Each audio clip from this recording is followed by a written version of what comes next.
I think that feels like a nice package there. Yeah. Wow. Look at those phones light up. It's Felger and Mazz on 98.5 The Sports Hub.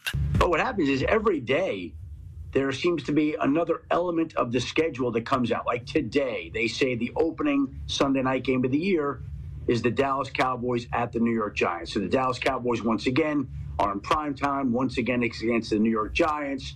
September 13th, Sunday night, John Harbaugh's NFL head coaching debut. What? And so there's the first, essentially, announcement this week of all the games that are going to be played. And there'll be more. On Wednesday, we'll get the international games. There'll be other news and information that comes out during the week. And by the time we get to Thursday night, it feels like most of the information has kind of been let out by them. But we'll see how it works out. And I always think the opener, the Wednesday night opener this year in Seattle is always a big deal. It feels like that game's going to be either the Chicago Bears or the New England Patriots. My guess today, and it's a guess, would be the Bears in Seattle on that Wednesday night game before we get to the Thursday night Rams 49ers game. Reports about the Patriots and where they're going to land there. Schefter thinks that Wednesday night opener is going to be the Bears. There's local reports. Zoe thinks that it's going to be the Patriots there Wednesday night in Seattle. And that's where we're going to start. We'll start with some football stuff. Mazz and Murray alongside from our Town Fair Tire Studios. Hi, Mazz. Hi, Mike. How you doing, Big Jim? Very good. Hi. If they put Chicago there instead of New England, mistake. Don't you think that should be the Patriots there? Yes. Why? Well, I would tell you two reasons. One is that they were obviously the opponent in the Super Bowl. And the other one, more importantly, is that they've been the talk of the offseason for all the wrong reasons. So, to me, take advantage of the thing. You might as well. And the other thing is, on some level, I actually think it'll be better for the Patriots if it happens that way. And when I say better for the Patriots, just get it out there and get it over with and move on. Like, the best chance of moving on from it is letting everybody shower you with all kinds of, improper stuff and whatever, and take your beating on the first night and then move on and it's over. Okay, so you mean it's better for them from the Vrabel standpoint, not the actual football standpoint? Correct. Okay, yeah, because I don't like that from a football standpoint if that's where they're starting. Why? The defenses are typically ahead of the offenses to start the season. That's true. And they won on defense. And so, yeah, I don't love that. But, no, I'm with Mazz. It should be the Patriots, not just because it's the Super Bowl rematch. Frankly, who cares about that? The buzz factor. The Patriots are the buzziest team this offseason. So the natural reaction would say Super Bowl rematch. To Murray's point here. How was the Super Bowl? I was Trash. a dog. So why would the network want to repeat that on opening night? They wouldn't. When I was just being nice. Not that they did it this way back in the day, but, one of those Broncos, Niners, Broncos, New York Giants, Broncos, old Redskins games. Do you think that the networks were eager to throw that one right back there on opening night on a national TV window? No. No. Yeah, I don't remember ever getting Cowboys-Bills to open the season in the early 90s. Can we, after having to watch those Super Bowls, you go right back to opening night of next year? Yeah, give me more of that. Okay, so I don't think that New England, Seattle necessarily will be a good football game. Or are you listening? I mean, just the buzz of it, it's going to be like, well, I just watched this game and it sucked for most of the country. Okay, so I think that would be a reason for them to stay away from that. No. You put that game on opening night because of Dianna Russini and Mike Vrabel. It's obvious. I would think that they would. My guess is that Schefter would be right in normal circumstances. It'd be the Bears, or you wouldn't lead off with that game because most of America probably has PTSD from it was a pretty boring Super Bowl. And maybe you'd save it to see if the teams were good. I don't know. But I think the Russini thing, Mazz, should put it right back on opening night. Yeah, look, again, I'll tell you, the Patriots will obviously be the targets in that game, but so what? If you're them, it allows you to kind of let everyone flush it out of their system and move on. The story sells. It brings in women, okay, which the NFL loves on big nights, crossover audiences, casual fans, women.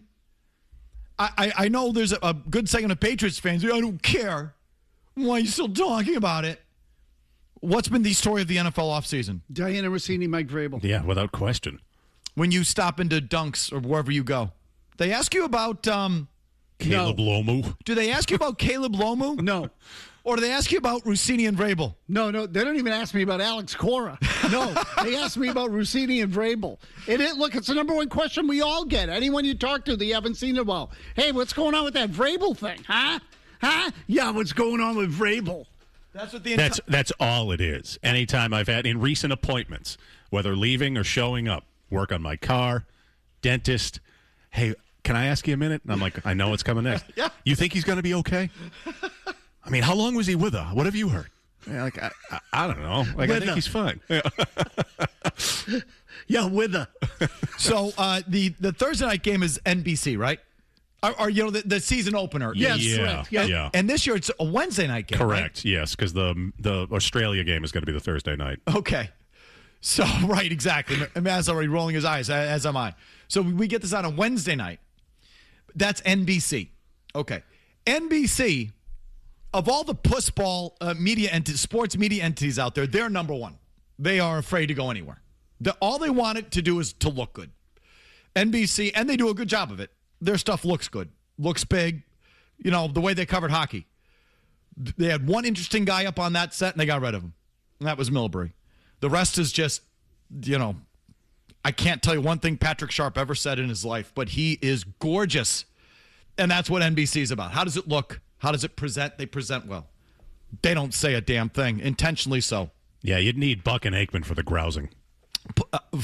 You mean, I didn't get the joke, I'm sorry. No, it's not a joke. I'm saying if you want commentary. For grousing. Yeah, if I said it incorrectly. You know what I mean? Like if you want real commentary, the only people you're going to get it from is Buck and Aikman. They're on ESPN now. I know. That's what. So even if the Patriots and Seahawks land on that Wednesday night, I don't know if you'll get more eyeballs on it, but I don't think you're going to get the commentary you might be looking for. So that's all I'm leading up to say is that NBC won't play it up. Yeah. Because they're scared bleepless of anything halfway interesting. So they're not going to talk about it, but they'd be smart to benefit by it, just like everybody else. Like everyone else is going to do the bidding for you. I mean, you almost don't even need to talk about it. I just think it's that, prevalent a story that it's there and everybody knows it.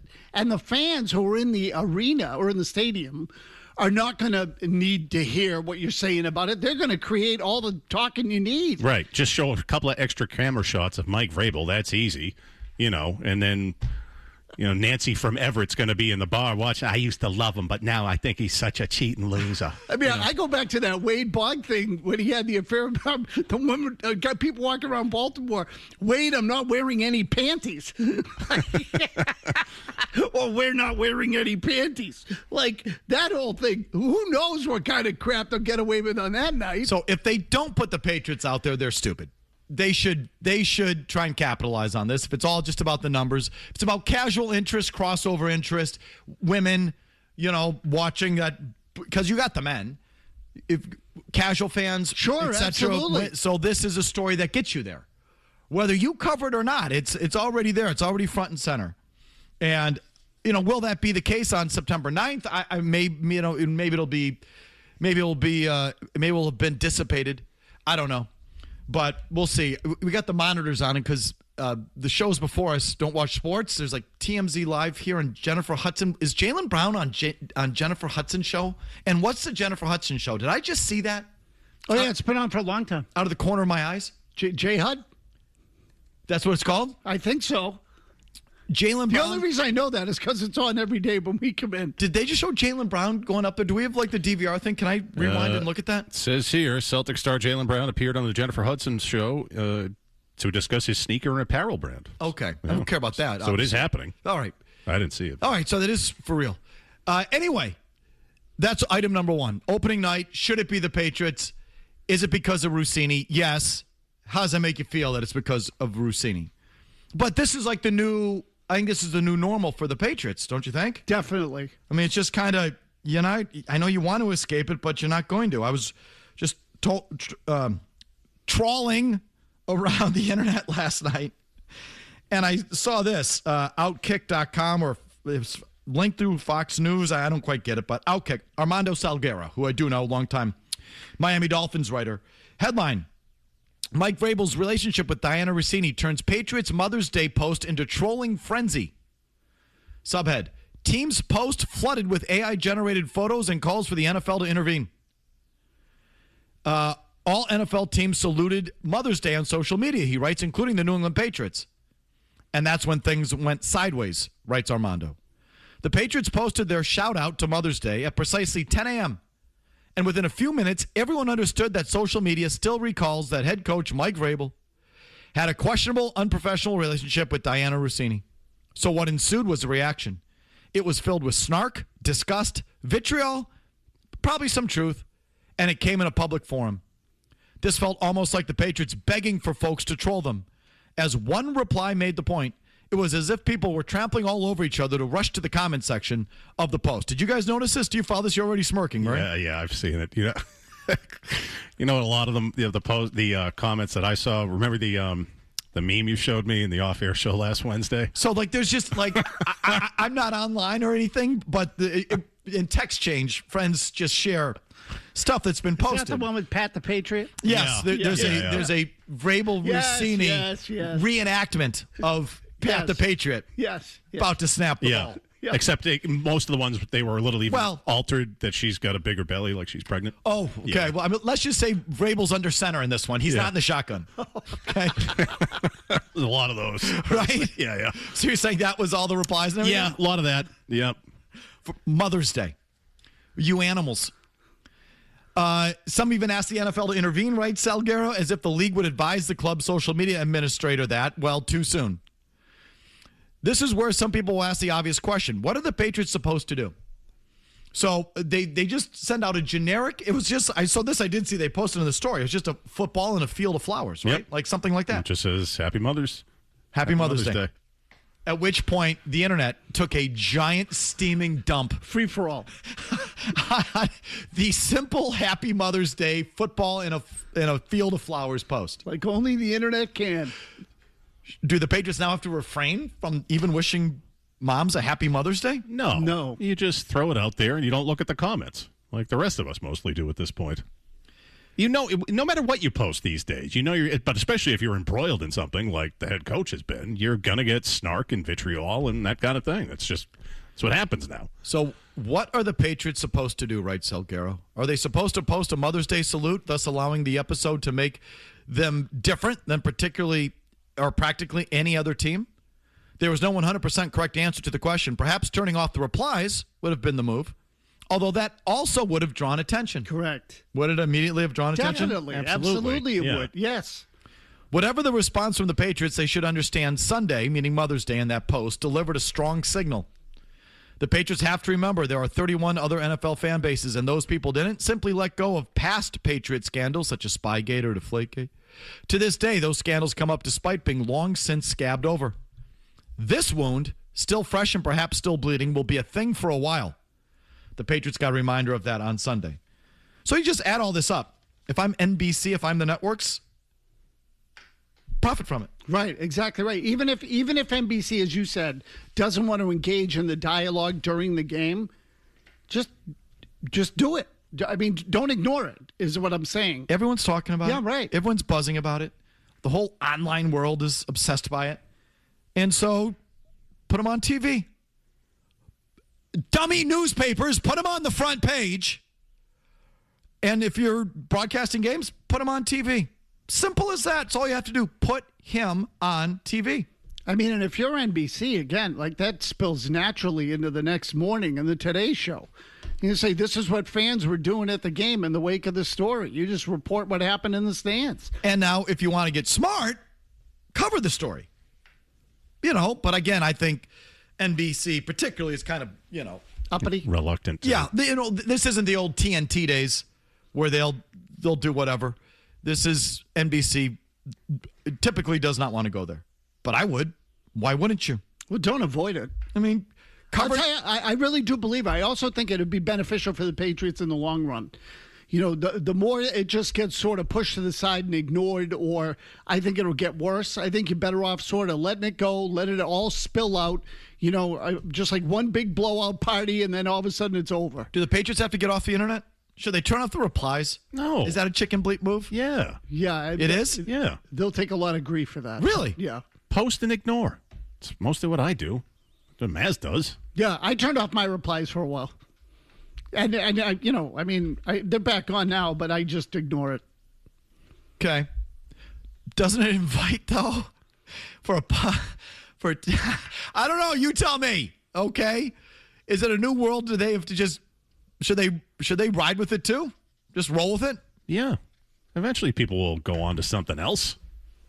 When is that again exactly? Well, it'll be a while. It might be October, but... All right, so let's talk some football. The schedule, there's a growing feeling that the Patriots' schedule isn't as hard as we all thought it was going to be.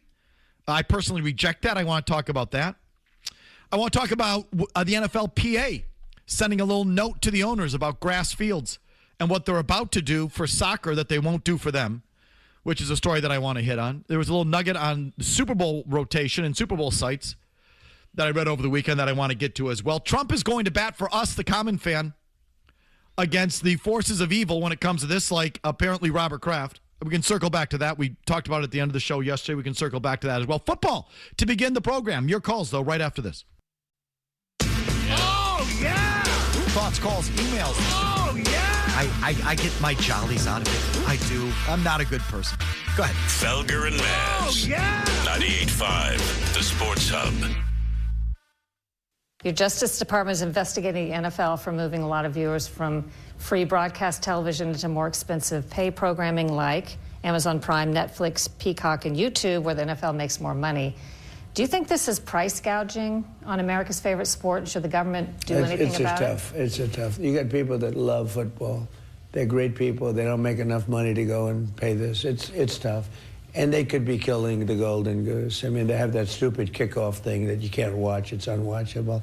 I hate the games where they have the new phony kickoff. I don't think it's any safer. I hope college football doesn't do that. Do you know what I'm talking about? I'm not You're a not big a football. You are not a viewer. football fan. These people know what I'm talking about. They ruin the game, but they have to be careful because others have tried this, and all of a sudden you don't have a sport anymore. Probably will. Government will step in and do something. There's something very sad when they take football away from many, many people. Very sad. I don't like it. So do you think the government will step in and I do don't know, something? but I don't like it. I don't like it. They're making a lot of money. They could make a little bit less. They could let the people see. You have people that live for Sunday. They can't think about anything else, and then all of a sudden they're going to have to pay $1,000 a game. It's crazy, so I'm not happy about it. We don't need to follow up on it again. We did a segment on it yesterday. I just chuckle. The man is obsessed with the kickoffs. Right. So the other thing is, and tell me where I'm wrong here or what I'm missing, because it's possible that I am. $1,000 a game to watch it? He might have got confused with a couple different things, like he might have been a team, $1,000 a team to go through the whole season. Or I thought the number might have been. It's two things. He might have gotten just momentarily confused with the World Cup of soccer. It's the Soccer World Cup. There were some games that were $1,000, like the U.S. game. I think the first U.S. game to get in price was $1,000, and I think he's talked about that. Or that was one of the things I might have been confused about. Or that for you to watch the entire slate of NFL games, if you're an NFL fan and you want access to every game, it would cost you $1,000 in subscription fees to watch the whole season. Got it. If you subscribe to everything. Right, exactly. So maybe that was he was referring to. Either way, I don't, Well, I just let that one slide. I just love how he can't stand the. No, the details with him are always a little gray. The kickoff is that's what he wanted to talk about. But anyway, the Department of Justice is looking at the streaming services, and it's really just a favor for a friend of his, which is Rupert Murdoch, and all the streaming stuff cuts into the networks. Margins, and it's squeezing out the network. So Murdoch is leaning on Trump to take a look at those streaming services. So that benefits us. And who's leaning on Trump on the other side is Robert Kraft, is one of the big guys on the broadcast committee, wanting to maintain their new business that they're doing with these streaming services. And obviously the consumers caught in the crosshairs. And it's a story to watch going forward. And I think it sort of ties into the schedule. But let me ask you this on the schedule, Mazz. They have an easy or hard schedule?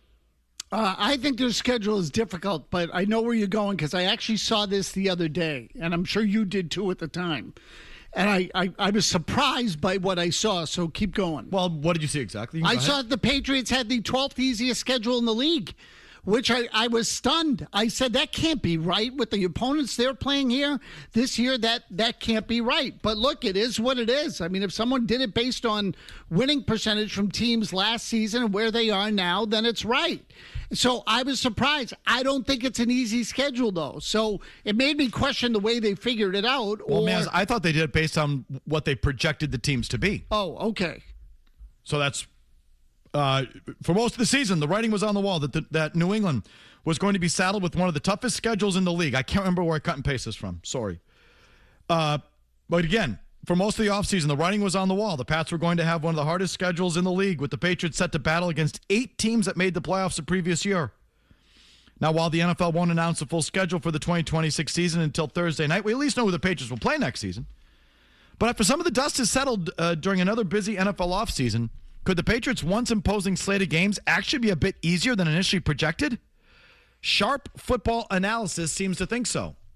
As noted by Jacob Robinson of The Athletic on the publication's NFL newsletter, the Patriots are projected to have a favorable, if not pedestrian, schedule next season when factoring in projected win totals and the quality of competition they're set to face.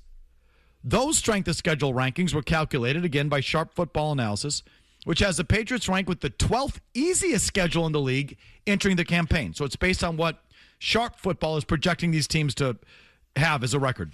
So your thoughts on that? Yeah, so look, that in and of itself, I think they're wrong. I think they're a little on the low side. Now, the Patriots division does work against them in terms of the difficulty of this, in this particular discussion, because the Jets and the Dolphins are both horrendous. I mean, in theory, you can look at both those teams and say the Patriots should go 4-0 against those two clubs. So that probably, waters down the argument. But to me, the opponents are tough.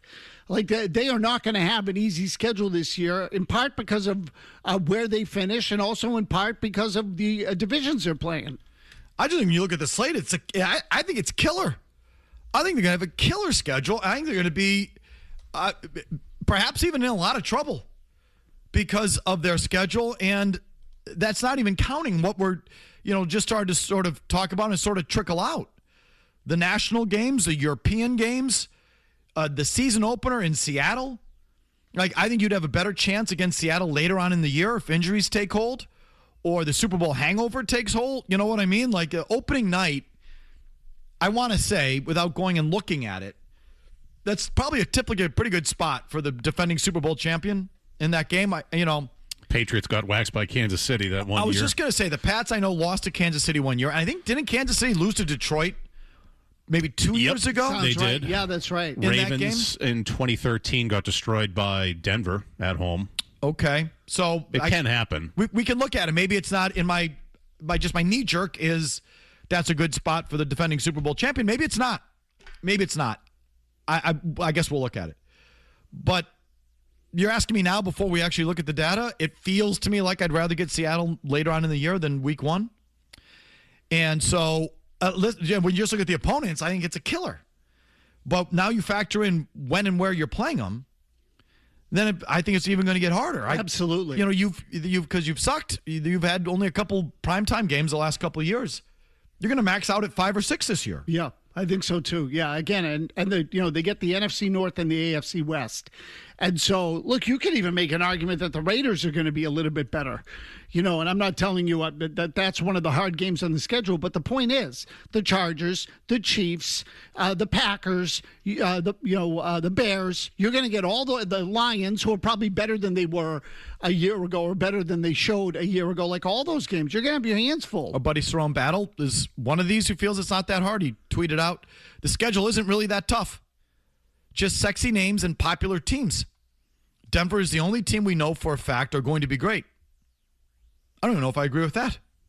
They're going to have a hard-ass schedule, too. Anyway, he says, everyone else lost major talent, Hall of Fame coaches, injuries, and don't have quarterbacks. KC, Baltimore Bills, window is closed and painted shut. Really? Are you writing off those teams? No way. No, absolutely not. Again, I think there's a chance for the opposite to happen with those places. I think you could get bounce-back seasons because they're going to be a little motivated. First of all, the Ravens have changed coaches, as we know, and Patrick Mahomes, Do you really think he's going to suck 2 years in a row? Well, this is right. Exactly. That's how I look at it. With those three teams, this is what I know. They're not going to suck. And it's hard to predict if anyone's going to suck or not. But the teams with the good quarterbacks typically don't suck. They're at worst average. And we've gone over this. That if you've got a really good quarterback, at worst, you're average. So it's the floor of the Patriots schedule, I think, is high. So I reject this, that all of a sudden they're going to have an easy schedule. There's not many. I feel just the opposite. I think you're in for a real slog this year. Yeah, and you finished first. So you're also going to get some of the matchups that are out of those divisions, like Seattle showed up on your schedule because you finished first. They didn't get into the playoffs as a wild card. Let's not forget that. They finished first. Okay, again, I promise we're going to get to your calls. There's open lines at 617-779-0985. Murray, Big Jim Murray, meanwhile, has some scoopage on the Patriots receiver position. You'll hear that coming up. And I got a conspiracy theory on the Russini photos from yesterday. We'll do that all after Murray gives you the headlines here. Now, more of Felger and Mazz on the Sports Hub. You told us this yesterday before the show. Yeah. And, of course, I forgot. You have to remind me when I just get sidetracked and forget what's on the rundown or that you said something. You got to remind me. Hey, look, man, you're a slave to the rundown. It wasn't on the rundown, so I figured we'd eventually get to it. And if not, I'd just tweet it out. I just forgot to put it on there. He put it on Twitter. And then forgot to do it. And so you had this for the show yesterday, and I dropped the ball. So please, you have to remind me. All right. When you got something good. What do you got? A.J. Brown to Patriots Scoop, as I tweeted. I have heard from someone that helps run one of the big fancy condos in the Seaport that A.J. Brown and his people will be speaking to said management of big fancy condo in the Seaport about residency this coming week. And it wasn't you who told me, so we can take your big fancy building in the Seaport out of the equation. Well, now aren't you exposing who your source is? You should leave it a little open there. But go ahead. Well, people are like, well, why did you just say Felger told you? And I was like, well, no, it wasn't Mike that told me.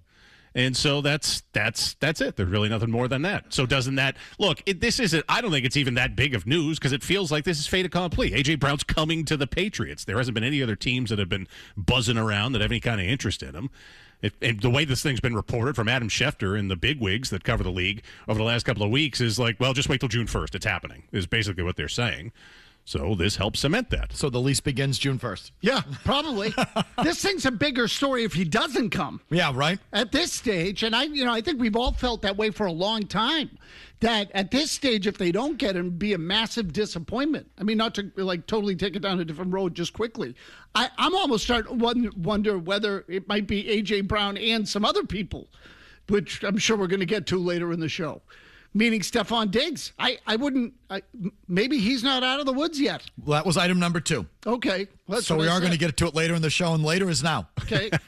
Item number 2. What did you point out to me, Murray? Well, Kyle Williams was the talk of him. Well, it's not that good, but anything that's been buzzing about Kyle Williams is he's going to be changing his number from 18 to 8. This was really a buzzworthy thing? At least online. Okay. So, you read into that. All of a sudden, I read yesterday that Kyle Williams is no longer changing his number from 18 to 8. And I, like others, said, well, why would he now not change his number to 8? Who had 8 last year? Steph Diggs.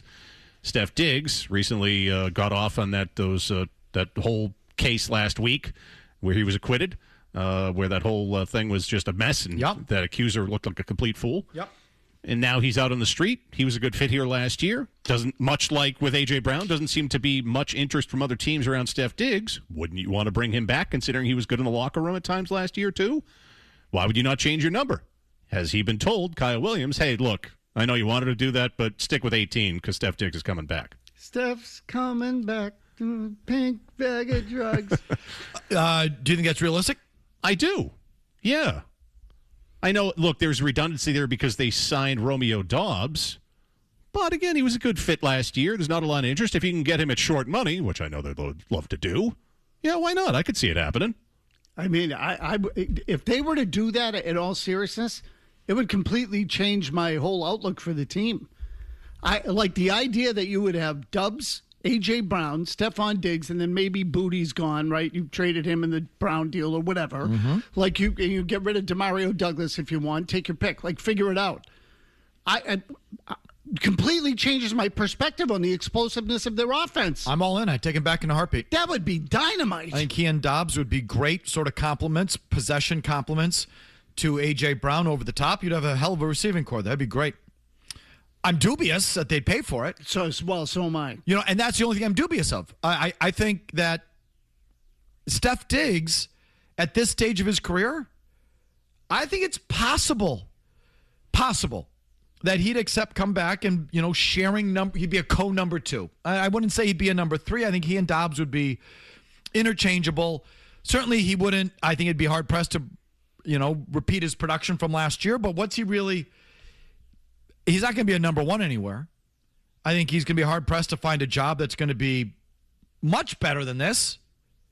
You know, he might land a job at another team where he's a, you know, more of a surefire number 2, but then that's a new system, new city, new location. He knows here, he likes here, and I think there's a chance that he would accept a lesser role. I don't know if he'd accept much less money, so that's why I'm hung up on. I don't know if they would be able to pay him. So what would he get? 10 to 12, something like that? I think it would be less at that. I think he'd be in the 5s. I mean, that's what it feels like, right? Yeah, I mean, who's got money left out there? Who's got money left? Who's got, you know, the opening for a surefire, you know, you're going to be the number 2. We're going to pay you what the Patriots paid you last year, which was 10 plus, right? Something like that? Yeah. Who's got that?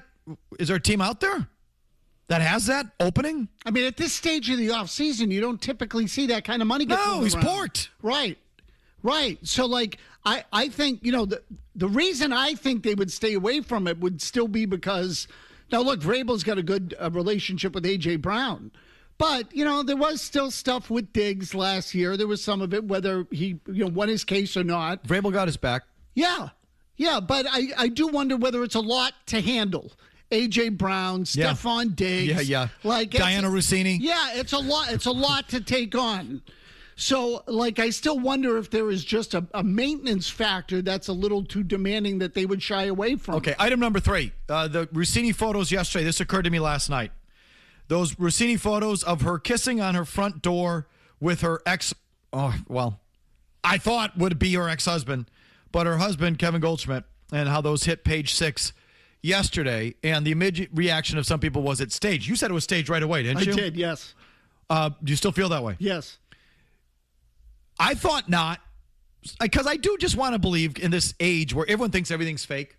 I do want to sort of go against that and just sort of say, no, people, sometimes it just is what it is. Sometimes, great example, sometimes a pop star falls in love with a football player and they're just in love and it's real. Sometimes it just happens. Okay. And not everything's fake. Sometimes you just land on the moon. It happens. Okay. So sometimes something that I didn't think was possible was her and her husband still being together. I didn't think that was possible. But maybe I'm wrong. Okay. The one thing that occurred to me last night that plays in your side that was the most suspicious thing about the photos. Here, Felger and Mazz Media 101 pop quiz. Whose face don't we see in the pictures? The kid. Russini. Who? Mazz won the pop quiz. It's occurred to me, how come I don't see a picture? How come I don't see the front of her face? How come I didn't see her face? The cameraman's there. She's there. She's not wearing a mask. She's not wearing a balaclava. What do you call that? You know, she's not wearing a ski mask. Yeah. She's like... Yeah, I guess you're right. It is just the back of her head. Like, wouldn't the photo be worth more? How's she looking? Through all this, how's she looking? Don't you want to see how she... I mean, a good photo, a good news photo. We see how Vrabes looks. And that's intentional, the nickname. He's bouncing around on the practice field with his zen and his smile. He's wisecracking the players. He looks good. How's she look? Wouldn't that be a more valuable photo? Of course. For page 6, if we saw what she looked like? Yeah, always. So the cameraman didn't bother to run around the front side of the car? Or run around and get an angle of get her face? No. That was in the bag. That was, we'll give you this, but no pictures of the kid, obviously, and no pictures of me. You can take a picture of this bum, because he obviously doesn't mind getting walked all over. You can take a picture of this guy, but no pictures of me, and obviously nothing of the kid. Don't you feel? Like, how would you not get a picture of her? Yeah. No, look, That's I mean, a good point. yeah, well, the story's about her. It's not about him. It's about her. So either that or, she somehow was it. Well, I see your point about getting the photographer to run around. Well, but like, how come we didn't get like the photo gallery was 3 pictures? Yeah. Of them sharing a kiss and a little embrace, and that's it. So likely. How about her getting in the car? So some sort of a quid pro quo of they've probably been camped out at the house. You got to figure. Yes. So she goes outside. Yes. Says to one of them, "Look, I'll give you this. Yes. Now leave us the hell alone." Yes. Yeah. But if not even her, then all their PR people. Yeah. Okay. Listen. What's going to take you to get out of the freaking driveway? We want a photo. Okay. We'll give you a photo, but no, you don't get to see her face, and obviously nothing with the kid. And they made a deal. Why else would the photographer leave without getting a picture of her? When she was right there, all he had to do was run around to the other side of the car or the driveway. He or she wouldn't. They wouldn't. Maybe he can't. Maybe the photographer can't go on the property. That's probably right, because otherwise it's considered trespassing. Okay, but then still, he left without the shot. The real shot is her, and he left without the shot. Agreed. Why? Because I don't know. That's the only part that's suspicious to me. And what, she couldn't turn around? So he couldn't enter the property, but she was able to get in the car? Where's a picture of her driving away? I mean, you always get the shot of the person driving away. Tiger Woods coming out of the police station last month. Yeah, looking all depressed. Right. Like in the front seat. Like if the photographer, like that you're allowed to do. You stand in the street. And you get a photo of her in the car. Where was that shot? So you can't enter the property. Maybe she was able to. Maybe so she just stayed with her back to him the entire time. Okay, walked backwards down the stairs. I know, yeah. Put the kid in the car, kissed the husband, stayed with her back to him. Okay, but then she gets in the car and drives away. Where's the shot? Like paparazzi 101. Get the shot of her through the windshield. You would think. So where was that?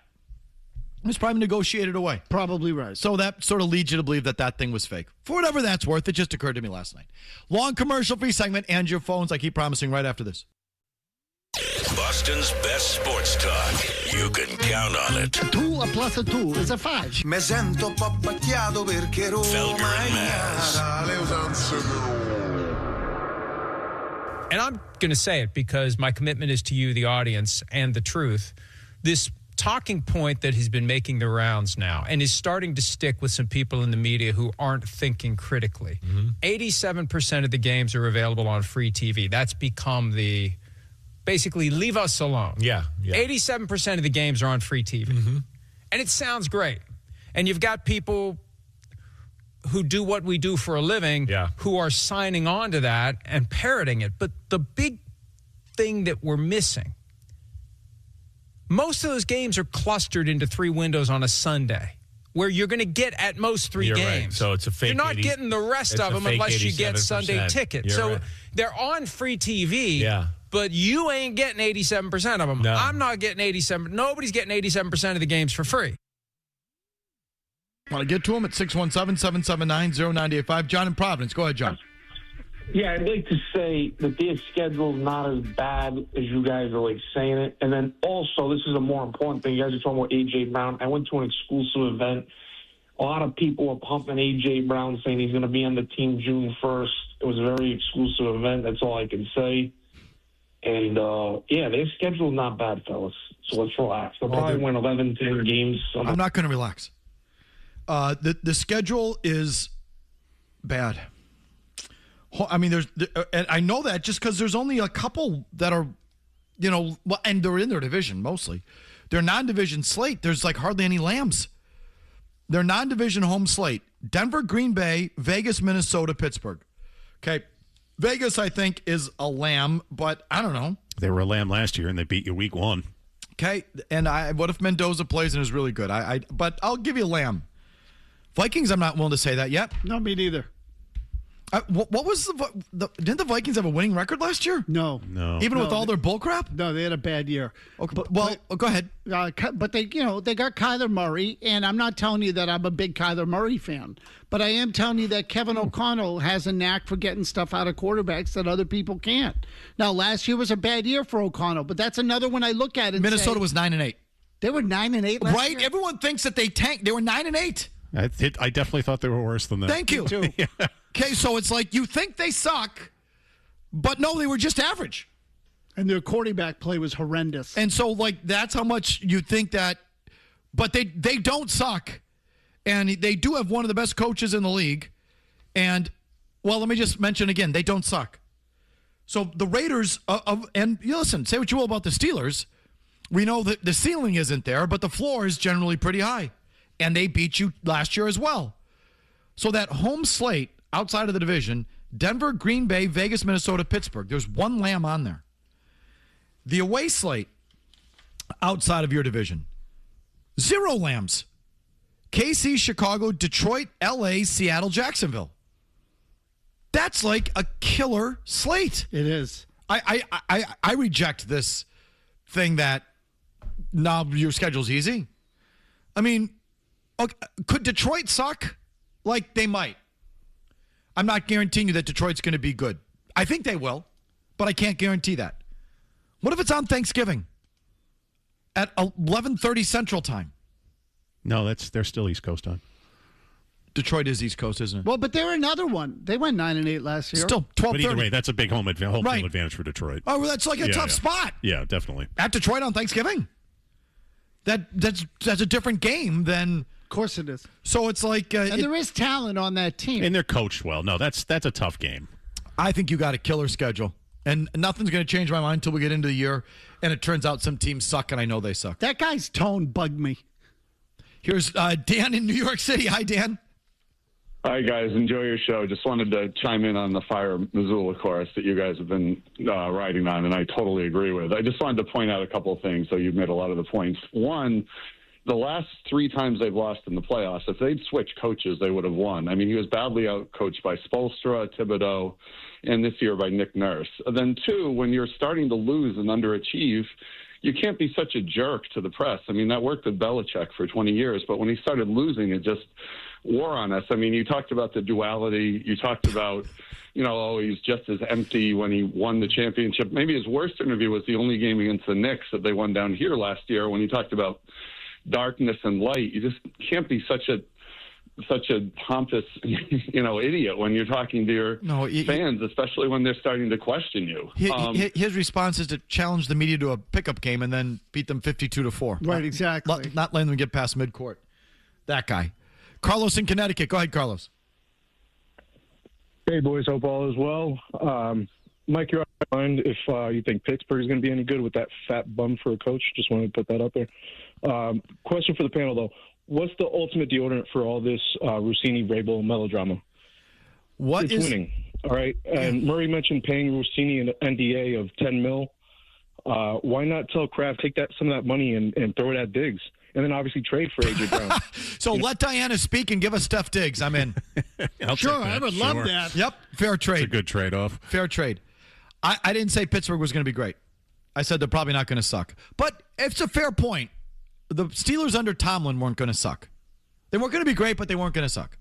McCarthy, they might, although even in Dallas, I think he had winning records in 3 of his 4 years or 4 of his 5 or something like that. They didn't suck in Dallas.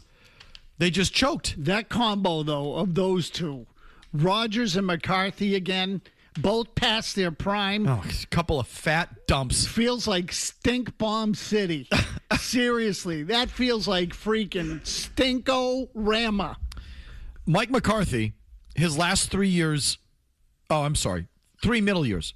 So McCarthy's, I guess he was there 5 years.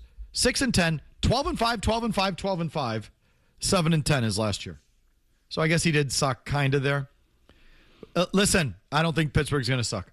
I don't think anyone on your schedule. I don't think hardly anyone on your schedule other than Dolphins and Jets and Raiders probably. I think you got 3 guaranteed stink bombs.